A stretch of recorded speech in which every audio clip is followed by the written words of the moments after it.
தோட்டம் துறவு வைக்கிறது முதுமையில் மகிழ்ச்சி கொடுக்கும். அப்புறம் வானத்தை பார்த்துங்க கடந்த காலத்தில் நடந்த சந்தோஷமான நினைவுகளை நினைவு கூறுவது மனசுக்கு சந்தோஷத்தை கொடுக்கும். நிலவை பார்த்து மகிழலாம், குயில் மயில் இந்த மாதிரி பறவைகளை பார்த்து மகிழலாம். நல்லா வாக்கிங் போகலாம், காய்கால் நல்லா அன்றாடமாக இருக்கும் பட்சத்தில் நல்லா வாக்கிங் போகலாம். அப்படி வாக்கிங் போகிற இடங்களும் நிறைய மரம் செடி கொடிகள் இருக்கிற இடமா நம்ம நடந்து போனோம்னாக்க நல்ல ஆக்சிஜன் அந்த வயசான காலத்துக்கு உடம்புக்கு நல்ல திருப்பியும் நல்ல திடத்தையும் கொடுக்கும். குழந்தைகள் குட்டிகள் எல்லாரோடையும் விளையாட்டு காட்டலாம், பேரம் பேத்திகளோடலாம் விளையாட்டு காட்டலாம். நம்ம எலும்பிண்டுவோம் தும்பிண்டுவோம் நோயாகி பேதியாகி உட்காந்து எந்த குழந்தையும் நம்மக்கிட்ட வராது. நம்ம உடம்பு ஆரோக்கியமாச்சு இருந்தோன்னக்க எல்லா குழந்தைகளும் கூட நம்மக்கிட்ட வரும். நம்ம மருமகனோ பாட்டியோட விளையாடுமா, பாட்டி கூப்பிட்றப்பார் அப்படியே ஆசையாக கூப்பிடுவா. தாத்தா கூப்பிட்றப்பா போய் பால் விளையாடிட்டு வா அப்படின்னு அனுமதிப்பா. நம்ம நோயாளி இருந்தால் அப்படியே அனுமதிப்பா. நம்மளுக்கு முடியாதோ நம்மன்ட்டு போட தாத்தாக்கு சரியில்லை உடம்பு சரியில்லை வாடா அப்படி அவள் படுத்தாது அப்படி சொல்லிடுவா. நமக்கு கஷ்டமாயிடும். நிறைய விளையாடணும், நிறைய பேசணும், குழந்தையோ குட்டியோ எடுத்து வாரி எடுத்து கொஞ்சணும். செல்ல பிராணிகள் வளர்க்கணும், தோட்டம் துறவுகள் வளர்க்கணும். நல்ல பாசிட்டிவ் எண்ணங்கள் இருக்கக்கூடிய 4 ஃப்ரெண்ட்ஸுகளோட ஃபோனில் பேசக்கூடாது. உட்காந்துட்டு ஹால்லையோ இல்லை நம்ம வராண்டாவிலையோ இல்லை திண்ணைகளையோ இல்லை கோவில்களுக்கோ போய் பேசணும்.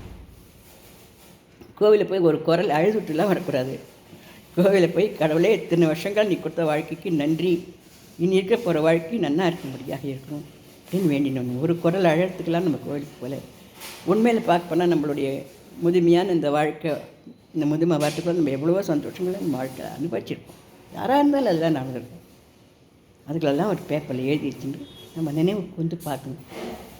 இல்லை வயசான மனைவி இருந்தால், வயசான கணவன் இருந்தால், 75 வயசுக்கு மனைவி 80 வயசு கணவன் இருந்தால் கூட அப்போ இப்படி பண்ணிட்டு இருந்தால பாரு, அதுக்கு போய் நீ இந்த மாதிரி காலைப்பட்ட பாரு வாங்க, அப்போ தான் நான் வந்து இது பண்ணேன், நீங்கள் தான் அது பண்ணுங்க அப்படின்னு அந்த இளமையில் சந்தோஷமாக இருந்ததெல்லாம் நினச்சிக்கணும்.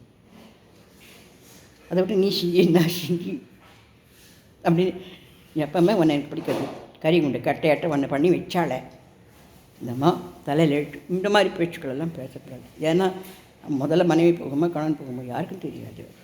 நல்ல வார்த்தைகளை சொல்லிட்டு சந்தோஷமாக இருக்கணும். கடவுள் பாட்டே கடவுள் ஸ்லோகமே தான் சொல்லிட்டு இருக்கணும்னு ஒன்றும் அர்த்தம் கிடையாது.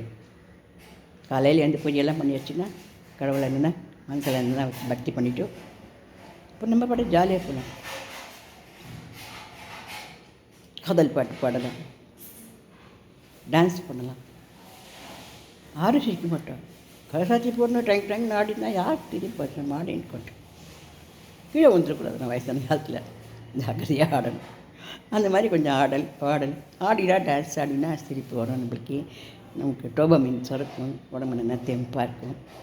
குழந்தை குட்டிகளோட விளையாடுறது, குழந்தை குட்டிகளுக்கு புதிர் போடுறது, ஸ்லோகம் பாட்டு தெரிஞ்ச 4 குழந்தைகளை கூட்டு வச்சு சொல்லித்தருது, லேடிஸ்க்கு கிளாஸுகள் நடத்துறது, இல்லை நமக்கு தெரிஞ்ச ஏதாவது ஒரு ட்ராயிங் நம்மளே போட்டு நம்மளே மகிழலாம், தப்பு கிடையாது. முதுமேலே யார் நம்மளை போய் பாராட்டுவா? சின்ன வயசில் ஒரு குரங்கு மாதிரி ஒரு பொம்மை போட்டுக்கிட்டா ஹை நான் இன்னும் போட்டுக்கண்டா பெரிய ஆர்டிஸ்ட் வருவாண்டா அப்படின்னு சொல்லி தலையில் ஒரு சொட்டு கொடுப்பா, முதுகில் ஒரு சொட்டு கொடுப்பா. இப்போ யார் நம்மளை எங்கே சொட்டு கொடுத்துருக்கா? நம்மளே தான் சொட்டு. அதனால் நம்மளே போட்டு பார்த்து சிரிச்சு வேண்டியதான். நமக்கு நம்மளே சந்தோஷமாக இருக்கலாம். நம்ம வாழ்ந்த வாழ்க்கை ஒன்றும் குறைவானது இல்லை அப்படிங்கிறத முதல்ல நினச்சிக்கணும். இனி கிடைக்கிற ஒரு நாளும் பொன்னான நாள், இது ஒரு பொக்கிஷமான நாள். இதை நல்லா நம்ம கொண்டாடணும். இந்த நினைவில் நம்ம குழந்தைகளுக்கு நல்ல நினைவுகளாக கொடுத்துட்டு போகணும். எப்போதெல்லாம் பாட்டி ஒரு மூலையில் மடங்கி கிடப்பா, மூக்கு செஞ்சு போட்டு அழுதுண்டு பாவம் இப்போ அந்த மூளை காலியாக இருக்குது அப்படின்னு நினைக்கக்கூடாது. பாட்டியா பாட்டி எப்படி இருப்பா, இவ்வளோ ஆக்டிவாக இருப்பா, இவ்வளோ சந்தோஷமாக இருப்பா, இவ்வளோ புதிர் போடுவா, எவ்வளோ தூரம் எனக்கு உடம்பு சேலை போட்டு ஓடி வந்தா, எவ்வளோ தூரம் எனக்கு ஆறுதல் சொன்னேன், எப்படி எனக்கு படிக்க எனக்கு ரொம்ப உற்சாகப்படுத்தினேன். இப்படிலாம் குழந்தைகள் நினைக்கும்படியாக பாட்டி தாத்தா நடந்துங்க முன்னாலே முதுமை அப்படின்றது ஒரு வரப்பிரசாதம். அது ஒன்றும் ஓஞ்சி போகிற டைம் இல்லை. உடம்பு கொஞ்சம் ஓஞ்சி தான் போகும், எல்லாம் அப்படியே இருக்குமா, அதுக்கு தான் வயசாகுது இல்லை, ஓஞ்சி தான் போகும். அதை கொஞ்சம் இழுத்து பிடிச்சிட்டு நமக்கு அதுக்குண்டான என்ன ஆகாரம் சாப்பிடணுமோ அதுக்கு என்ன மருந்து சாப்பிடணுமோ அதுக்கு கண்டினியூவாக சாப்பிடணும் தான். நல்லா தூங்கி ஆகணும். 60 வயசு 65 வயசுக்கு மேலே எல்லோரும் நல்லா தூங்கணும். தூங்கச்சு தான் நல்ல மூளை வளர்ச்சியும் நல்ல உற்சாகமும் நல்ல ஹார்ட்டு பலமும் நல்ல அஜீரணம் இல்லாத நல்ல ஜீரண சக்தி பலம் ஏற்படும். தூக்கம் குறைஞ்சி போச்சுன்னா அந்த ஒருவா சாதம் கூட ஜீரணமாகாது. ஜீரணமாகாமல் போகிறதும் மலச்சிக்கலும் தான் முதுமையிலேயே ஃபஸ்ட்டு வரக்கூடிய ஒன்று. இதுக்கு காரணம் தூக்கம் இல்லாமல் போகிறதும் கவலைகளும் தான். கண்கலங்கி கவலைப்பட்டு சென்னையா காலமகள் கந்திரப்பாள் சென்னையா நம் கண்கலங்கி கவலைப்பட்டு என்னையா. என்ன பண்ண போகிறோம்? கண் கலங்குறோம், காலை போகிறோம், என்ன பண்ண போகிறோம்? பிபி சக்கரை ஏறிக்கும். வேணுமா அதுக்கு இன்னும் 2 மாத்திரை நீளம் மாத்திரை சோப்பு மாத்திரை ஊசி வயத்தில் ஊசி வாயில் ஊசி இருக்கிற இடத்துல ஊசி போட்டுன்னு மண் சாப்பிட்டு சோறு தின்ற மாதிரி ஆகணும். அவ்வளோ வெளியே 3/4 பேர் கவலையினால்தான் சுகரை வழிய சாப்பிட்றதுனால அந்த 1 ஸ்பூன் சக்கரை போட்டு காஃபி சாப்பிட்றதுனால சுகர் இல்லை. கவலையை நம்ம விட்டுணும். அது ஒன்று கை குழந்தையா அதை நம்ம அப்படியே இடுப்பில் தூக்கின்னு போயிருக்கிறதுக்கு. நீ அப்போ அப்படி கேட்டுருந்தா இப்படி நடந்துட்டுருந்தா என்ன இருக்குன்னு மாட்டு பொண்ணை தலையில் தூக்கி வச்சுட்டு என்ன இருக்குன்னு பொண்டாட்டியை தலையில் தூக்கி வச்சுன்னு கொண்டாடுறான் அப்படின்லாம் பொறாமப்படக்கூடாது. என்னமெல்லாம் இருந்துட்டு போட்டுமே.